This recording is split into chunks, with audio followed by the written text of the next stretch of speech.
This is Anona's Worship, Grow, Serve, Live podcast for September 22nd, 2024. God's Messy Family Part 5, Dreams versus Reality, with Reverend Richard Landon.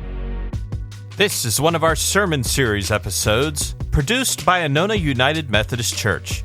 For more information and video versions, visit anona.com. And now, for another great message.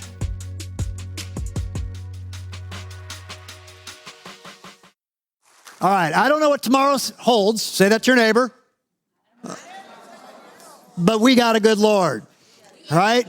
That's the message for today, because the message for today is sort of centering on Joseph's life, and he has all kinds of stuff that happens in the course of his life that you would think, oh my gosh, why doesn't he walk away from his faith? Why doesn't he give up? Why doesn't he stop? And instead, he sticks with the dream, and he keeps walking forward. So I'm in high school, all right? So I'm a quick transition. I'm in high school, all right, ninth grade, all right? So it's like 8 years ago, all right? So ninth grade. Hurtful, so hurtful. Ninth grade, and there's this girl, and her name is Sue. All right, and Sue was in 11th grade, but Richard had a crush on Sue. She's the first girl I was like, God, just let me, I'd love to be able to go out with her. She's the one. She's the one. That's the dream. She's the one. And Sue didn't even know that Richard existed, right? She's in 11th grade. I'm a ninth grader. Who's that little guy, right? And it was like we were both in band together. She was in the guard. I played trumpet, but she still didn't know that I existed. And so the dream kept changing, because then there was this other girl, and her name was Linda, and I started praying for Linda. And then there was Margot, and I prayed for, and then there was Dawn, and I prayed for, all right? And then I said, oh my gosh, I should have stuck with, that's right, she married me, right? So she became the one, but the dreams, like when you think in terms of our dreams, sometimes we don't know what's best for ourselves, right? Anybody? Yeah, so sometimes we have these dreams for what things we want to happen in our life, and those things don't quite happen in the way that we expect to happen, and we struggle sometimes because they sort of get off course from what our dreams are. But sometimes this life doesn't give us the thing that we want, right? That's the story, that we don't get the things that we want. I never dreamed, right? I never dreamed from the time I was like a kid, okay? From the time I was a kid, when I used to worship here as a child, and this room didn't exist, so it was the traditional sanctuary. Early on, it was the chapel. But let's go over here, because I can remember those years, can't remember those. So I'm over there, right? And every time this person who stands up in front and talks would get up to talk, I would lay my head down on my dad's lap, and I would pass out. I'd just go to sleep, right? I had no dreams when I thought of like my future life. When I was a kid, I had no dreams that I would become a minister. I had no dreams like that when I was a youth. I had no dreams like that when I was in my 20s. Suddenly in my 30s, I decided to come back to the church. I come back to this church, my home church that I grew up in, and I'm like, I'm back. And everybody ran. Okay, they didn't run. They didn't even know who I was, right? Because I'd been gone for like a decade. And so I come back, and I'm just here as introducing myself, getting connected, sort of volunteering with the youth. I started doing a Bible study. I had no idea through that story that I was going to be called to ministry. And yet I ended up in this class with Chet Klinger, who was the leader, Jerry K. Lombard, Dottie Sutcliffe, Chris and Leola Bonham. And it was just a small group of us that were going through a disciple class, 30 some odd weeks of Bible study. And at the end, you get to the place where people see the gifts inside of you, and they say, you're going to be a teacher. We see you as a prophet. We see you as a healer, whatever it may be. And everybody pointed at me, and it was like, prophet, prophet, prophet. And I'm like, what? Prophet? And turns out that represented ministry. And so it sort of started to tweak that direction. But I had no idea that I would end up going into ministry even in that moment. And yet somehow, some way, in spite of the fact that I had been in restaurant business and I thought, this is the way to go. This is my thing. I do management of restaurants. So started with McDonald's, ended up over at Shepherd's. This is the direction and course of my life, and yay, and here's where I'm going. And it didn't turn out the way that I dreamed or that I expected that things would. I didn't know when Sally Berthy was my Sunday school teacher that this is what I would be doing. I didn't know when I was at McDonald's, managing the McDonald's up the street here in Walsingham, when Gordon, who was the store manager, was first teaching me how to tie a tie, that would be prepping me for being in ministry. And I didn't know when I went into that disciple class that I would be in ministry, much less because I ended up going, there's two tracks. There's ordained deacon or ordained elder. And the ordained deacon track is the one that I felt called to. So I'm going into this track, and that's the track that is about connecting the church to the world. And so I'm out there connecting with Ridgecrest, and I'm starting ministries out there. And I started connecting with the schools and doing the All Pro Dad and the iMom events out there and starting to form relationships with all the schools that we're a part of. I never thought that God would call me into this part of the ministry where I'd become an elder, a senior pastor of the church, that I would be preaching. I never had any of those dreams. And yet somehow, some way over the course of my life, it's like, that's where I ended up. And sometimes I picture God probably looking at me like, look at that little guy down there. Look at that little man with the plan. Look at that little man who thought he was going to do all this, and I'm going to do this with him.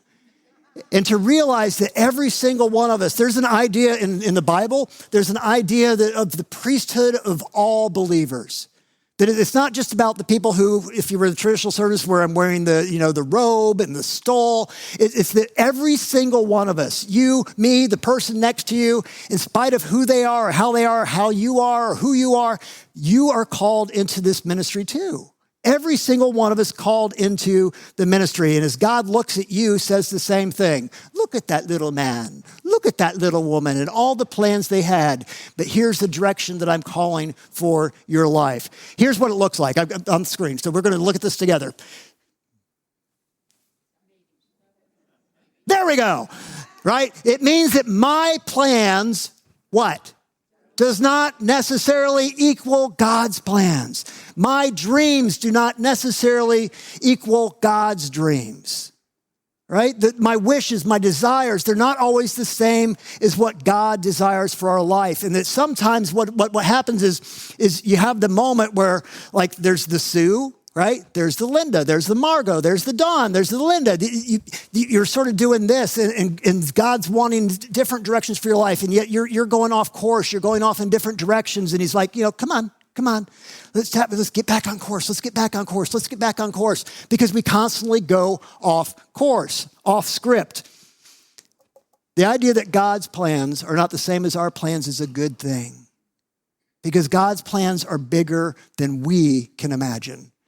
Bigger than the dreams that we have for even ourselves. And we get the opportunity to be able to live into them. This is the story of Joseph, right? This is Joseph the dreamer, not Joseph the husband of Mary. This is Joseph the dreamer way back in Genesis. Joseph who's got all these dreams that are sort of popping into his head, and he starts sharing them with his brothers. And after he shares them, this is what's happening. So just shortly afterwards. Now his brothers went to pasture their father's flock near Shechem. And Israel, who is also Jacob, I know it gets confusing. Israel said to Joseph, "Are you not your brothers pasturing the flock at Shechem? Come, I will send you to them." And he answered, "Here I am." So he said to him, "Go now, see if it is well with your brothers and with the flock, and bring back word to me." So he sent him from the valley of Hebron. He came to Shechem, and a man found him wandering in the fields. And the man asked him, "What are you seeking?" He said, "I'm seeking my brothers." And he said, "Tell me, please, where are they pasturing the flock?" And the man said, "They've gone away, for I heard them say, 'Let us go to Dothan.'" So Joseph went after his brothers and found them at Dothan. But they saw him from a distance, and before he even came near to them, they conspired to kill their brother. They said to one another, "Here comes this dreamer. Come now, let us kill him and throw him into one of the pits. Then we shall tell Dad and say that a wild animal has devoured him, and we shall see what will become of his dreams." The grass withers, the flower fades, the word of our Lord endures forever. Turn to your neighbor and say to them, "We shall see what your dream shall become." Go ahead.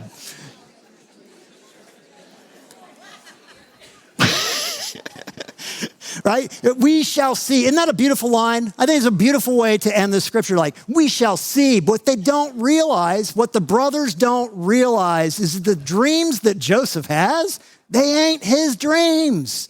They're God's dreams. There's God's dreams for him. So if you're not familiar, just before this, it talks about the dreams. It's Joseph having this dream of being out in a field, and he's gathering wheat. His brothers are in the field, and they're gathering wheat, and they tie them up into what's called sheaves, so stacks of wheat that are standing up on end, wrapped with twine. And all of a sudden, all of the brothers' little sheaves of wheat start bowing down. And they're bowing down, not to God, they're bowing down to Joseph.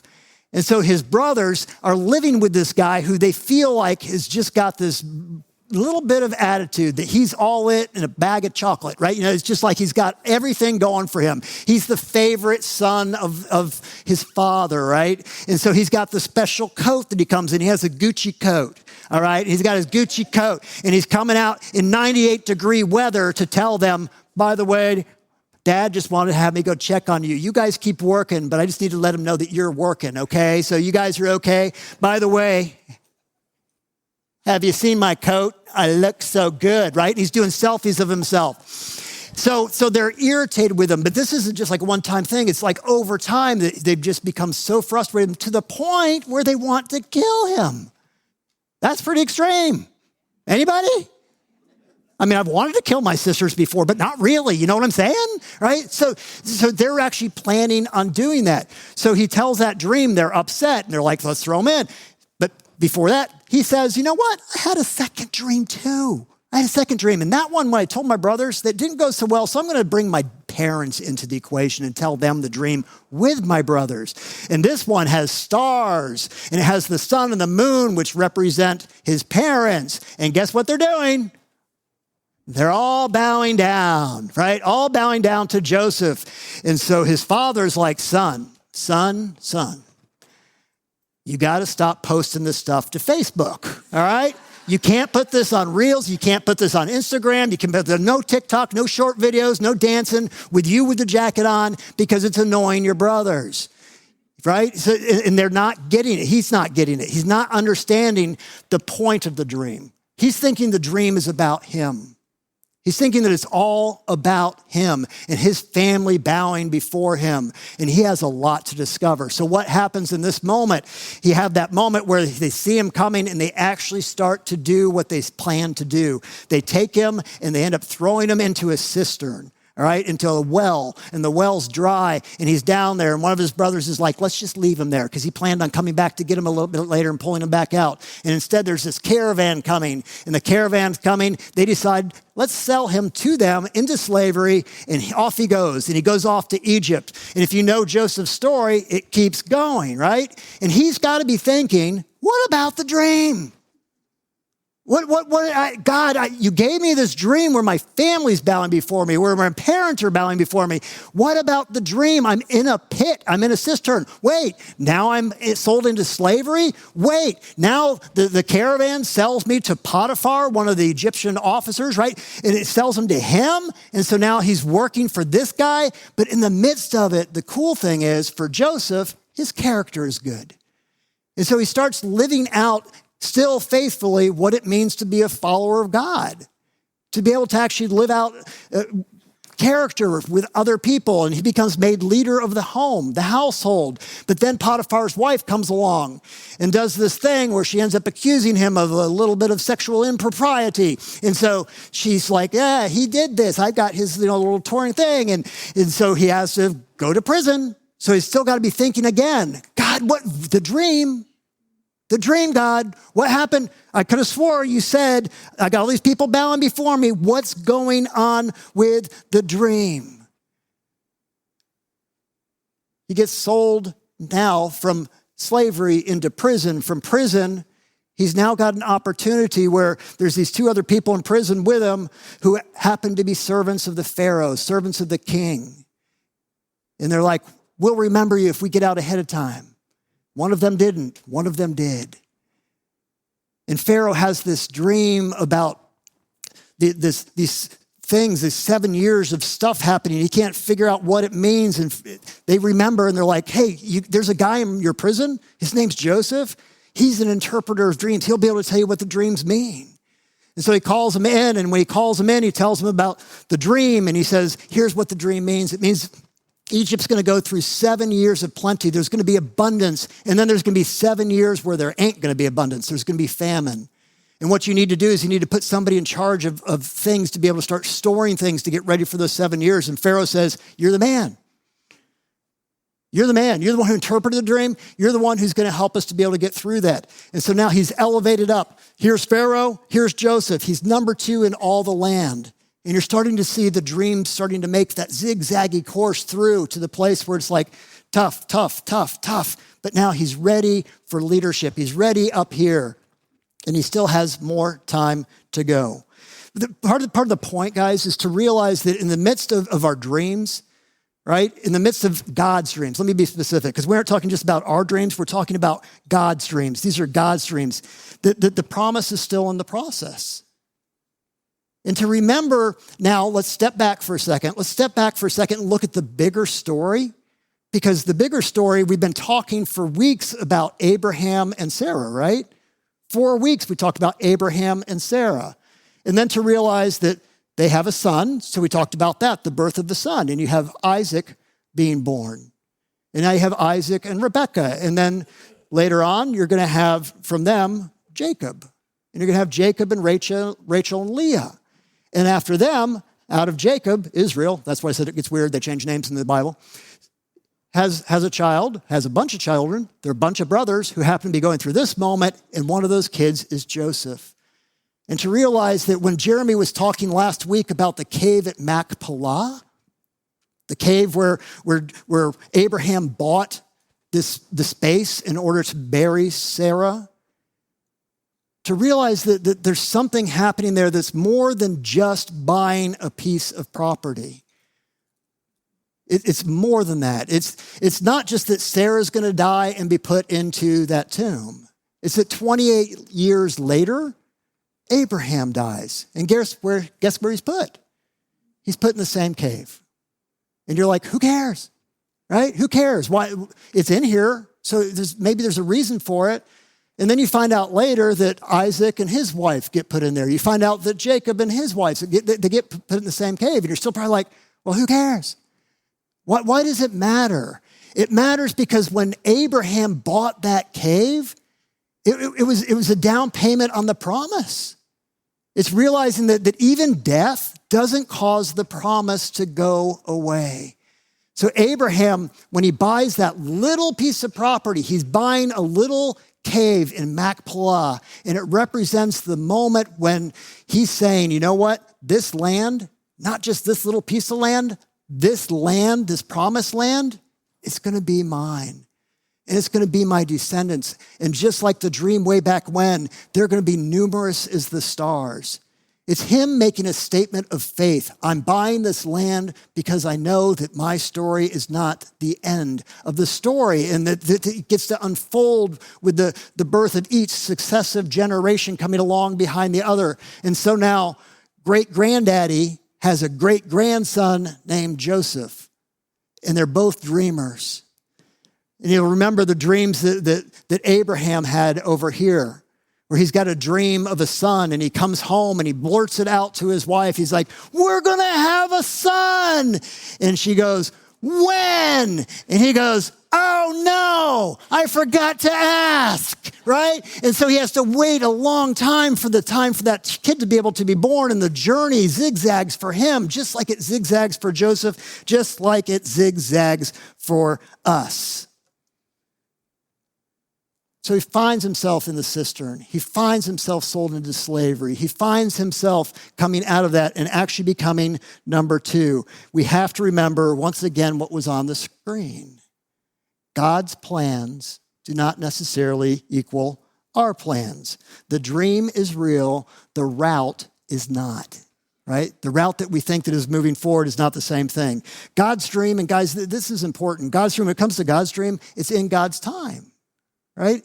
Isaiah says it this way, my thoughts are not your thoughts, my ways are not your ways. So far above the heavens that are above the earth, that's how far above my thoughts and my ways are compared to yours. And so I want to talk to you guys, not just about this story, but I want to talk to you about a dream that we have for this church. a dream that we've had for more than a decade, the time where it's been there and then it sort of falls apart. We haven't been able to quite pull it all together because things kept happening that prevented the dream from coming into fruition, into possibility. And so here's what's been happening. So it's a dream that I've been struggling with, our leadership's been struggling. I remember when I first became senior pastor here, and I'm walking onto the campus, I'm walking up the sidewalk over here, and I looked up at the cross over on the traditional sanctuary, and I'm like, with God, I'm like, God, let's do this, right? And this is in like 2019, okay, July of 2019. And so let's do this. And we got these big plans, and we're building reserves so that we can actually live into the big plans. And just as we're getting the reserves built, just as we're getting to the place where we have online worship for all of our worship services, guess what happened? COVID happened. And suddenly the plans that we've got, we had to set aside because we're walking through COVID on this journey. What we thought I would be facing in the transition moment between Jack and I was that you have a long-term pastor that's been here 25, 30 years or more. Normally a church goes through a 25% decrease in attendance when that transition happens. We thought that was the only thing that we had to deal with. Then COVID struck. Oh, but wait, there's more. Everybody say, there's more. There's more, right? So we get through COVID. We come through COVID on the other side. During COVID, I got an employee that moved from full-time to part-time and asked the question, hey, do I still get retirement benefits when I move from full-time to part-time? I said, I don't know. I'm just a minister, right? So I talked to Elisa. I'm like, Elisa, look that up. If you miss the all-church meetings, this is what these are all about, by the way, all right? So you're getting a quick synopsis of all church meetings. So I find out that, you know what? She is eligible, all right? Even though she's making less hours, she's eligible for the retirement plan, which caused me to say, oh, no. Because if that's the case, way back in 2006, when the plan got implemented, it got implemented with the idea that anybody who was full-time, 40 hours or more, if you were on salary, got 5% from the church towards their retirement. And when that happened, it was implemented just with the people who were 40 hours or more. The problem is the plan was written that anybody from 20 hours to 40 hours or more is eligible for the 5%. Do you hear the oh no? All right. So from 2006 to 2022, we haven't been paying 5% towards all of those staff and all of those employees that were less than that, right, in terms of their hours. And the beauty of our leadership, of our committees, I was sitting down with Kevin, who's sitting back here, finance chair. The first thing he said was, we got to make it right. We got to make it right. We didn't know how much it was. We had guesses, right? The guess was $500,000 of 5%, all right? So that's about what it turned out to be, about $500,000 that we had to pay in order to bring them up to date. But that's not the end. Everybody say, but that's not the end. No, because what happened from 2006 to 2022 with the stock market? It went up. It didn't go down. It didn't go up one time. It didn't go two times. It went up like 3x, all right? So we ended up with a bill that was $1.2 million. Do you hear the cistern? Do you hear the pit that it feels like we kept getting thrown into with a dream that we had for something else?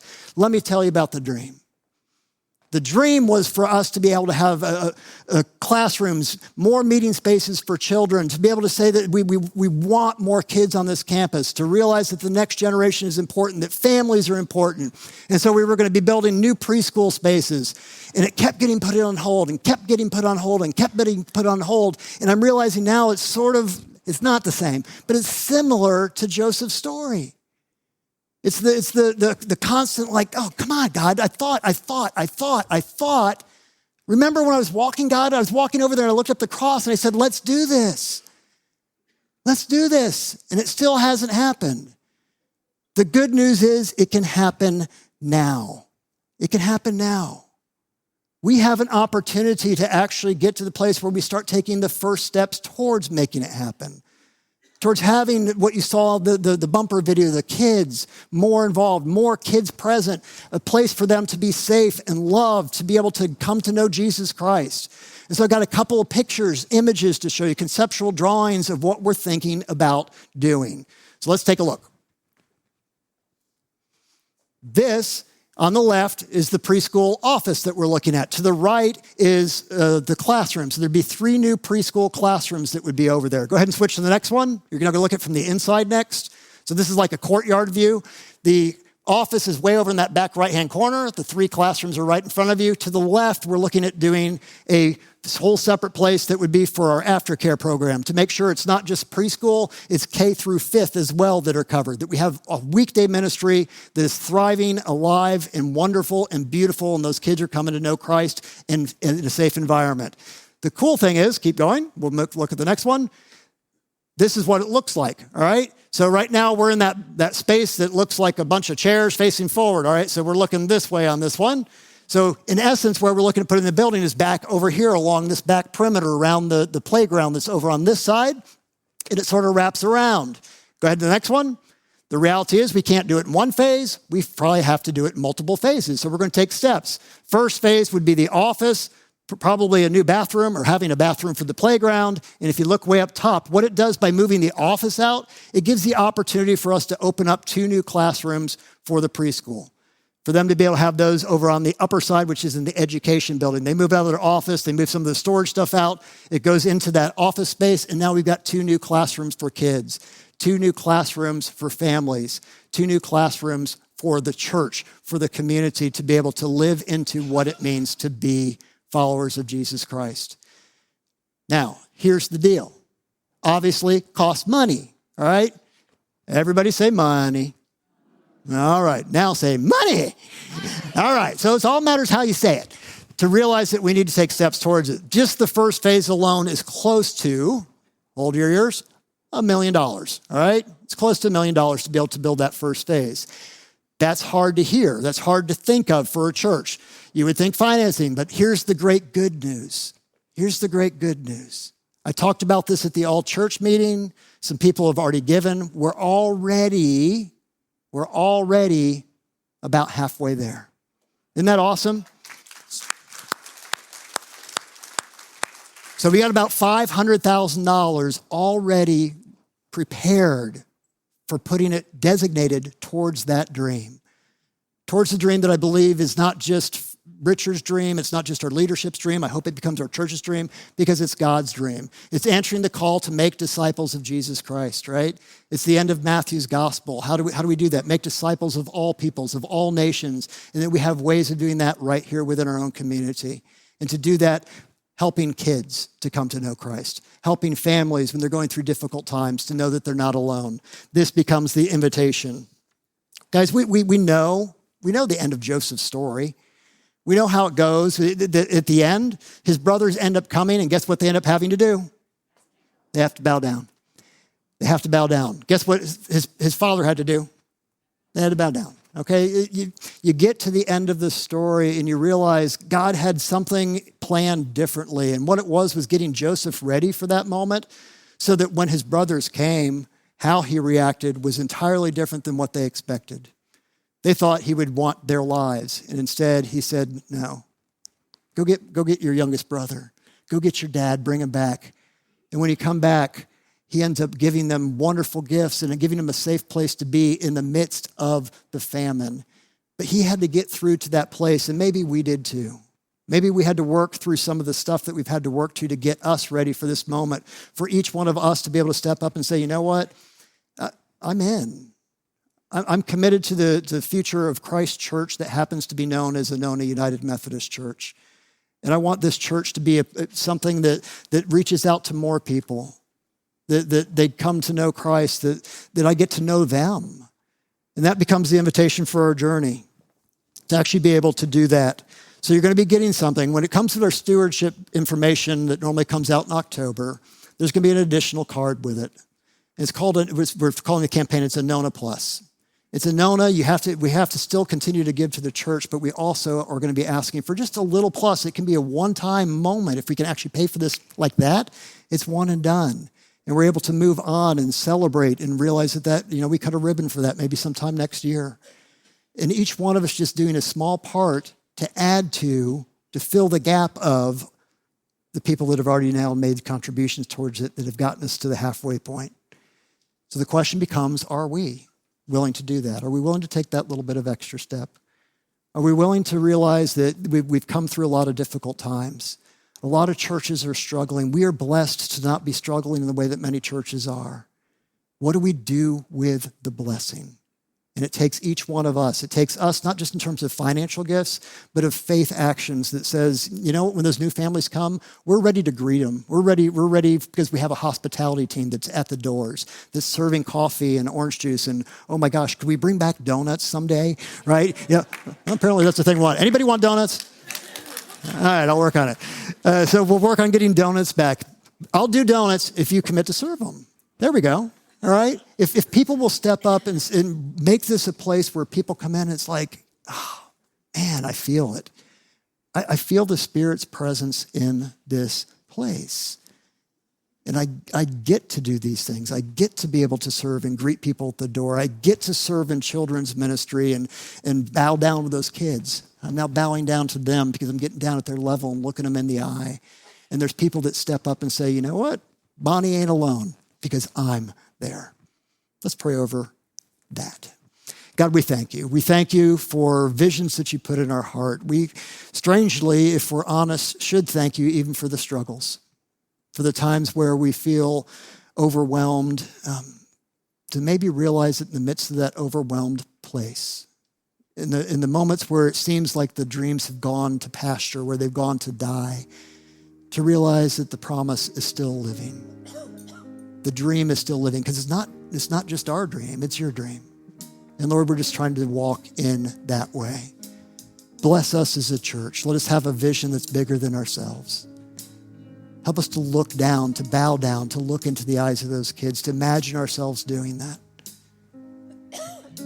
And bless us with an ability, God, to have that heart, not just for our kids, but for our community's kids, for our community's families, for the group that's going to be sewing clothes for kids in Guatemala or Africa or kids right here in our own community, for the prayer quilts, for the Stephen ministers, for the visitation ministry that makes sure that people that are not able to join us, that there's people that are connecting with them. So many different places where your Spirit is coming alive within us.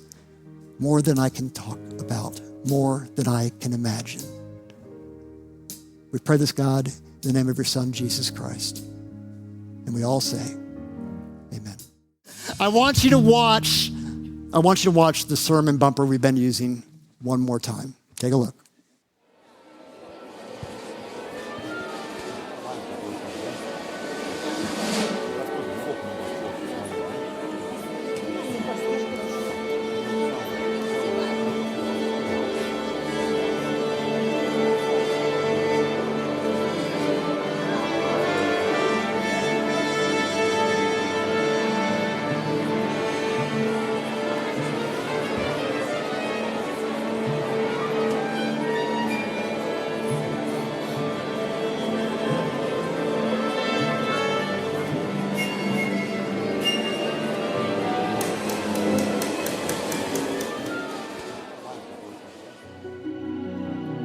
My name is Bonnie, and I'm the director of Anona Kids. I'm David. Yay! This song is full of truth I want for my life. For our worship time, here's what you need to know. You can move around, jump as high as you can, wave your arms in the air.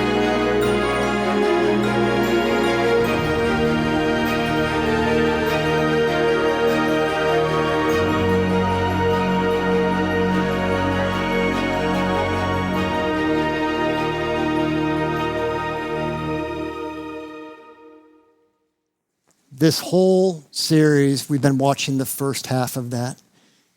And when Jonathan was putting it together and he said, will this work? I'm like, oh my gosh, it's perfect.